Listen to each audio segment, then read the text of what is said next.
RJD supremo Lalu Prasad Yadav जमीन के बदले नौकरी मामले में अपनी पत्नी राबड़ी देवी और बड़ी बेटी मीसा भारती के साथ आज कोर्ट में पेश होने पहुंचे। बता दें कि लालू यादव जिस समय रेल मंत्री हुआ करते थे उस समय जमीन के बदले नौकरी देने का मामले का खुलासा हुआ था और ये मामला काफी तूल पकड़ा था। आज लालू यादव कोर्ट में पेश होने पहुंचे हैं। लालू जी कुछ कहेंगे लालू जी? कुछ कहेंगे मैडम? पीछे हो जाइए, पीछे हो जाइए।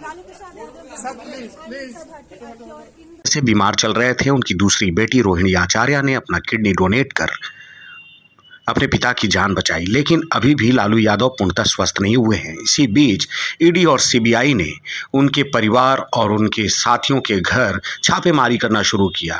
समन भेजा गया है कोर्ट से कि वो लोग शामिल हों कोर्ट में और पूछताछ में सहयोग करें। तो आज लालू यादव अपनी पत्नी राबड़ी देवी मीसा भारती के साथ कोर्ट पहुंचे हैं। अब देखने वाली बात यह है कि कोर्ट में क्या कुछ फैसला होता है।